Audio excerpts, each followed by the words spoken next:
Hey guys, in today's video, I'll be showing you the easiest technique on how to make the perfect fondant bow.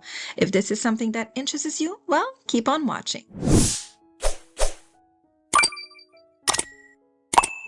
So not only I added some food coloring to my fondant, but I also added some tylose, or also called CMC. It's basically powder that you add to your fondant, and what it does is that it speeds up the process of drying. And it also gives more elasticity to your fondant, and it's just perfect to make figurines, cake toppers, or even flowers. So as you can see, I rolled out my fondant, not too thick and not too thin, and I cut out two rectangular shapes the same size. Once I have my shape, I'm going to fold each pieces in half, and in the middle, I will place a parchment paper. Gather each corner in the middle, and then you're going to secure it, brushing a small amount of water. By the way, water and fondant will create edible glue. You don't want the tip to be too long, so I'm going to cut a little bit, just a tiny bit, and then I'm going to glue both ends together using, once again, a little bit of water.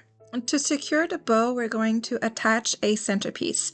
So you're just going to roll out another piece of fondant, and you're going to create another rectangular. And this time you don't want it to be too thick. You actually want it to be quite thin. Turn your bow around and simply cover the middle part with that piece, just like so. Turn it around and look how cute it is already. Let it dry for a few hours on top of a flat surface. In my case, I use a cake pan, but you can actually use whatever you want. The parchment paper will not only help your piece to stand on its own, but it will also help the bow to keep its shape.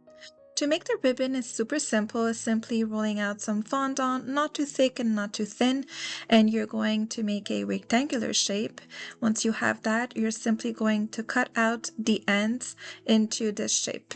And then simply place it on top of your cake, and you can secure it with a little bit of buttercream. I made my ribbon long, but it's really up to you to see if you want it long or not. That was the style of this particular cake, but you can actually make the ribbon smaller. And once you're satisfied on how it looks, simply place the bow on top, and you can attach it with a little bit of buttercream, or you can also do candy melts to make sure that it's secured in place. And guys, this is it. This is how I make my perfect bows.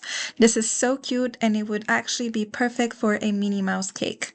I hope you guys enjoyed. Thanks for watching, and I'll see you in the next one.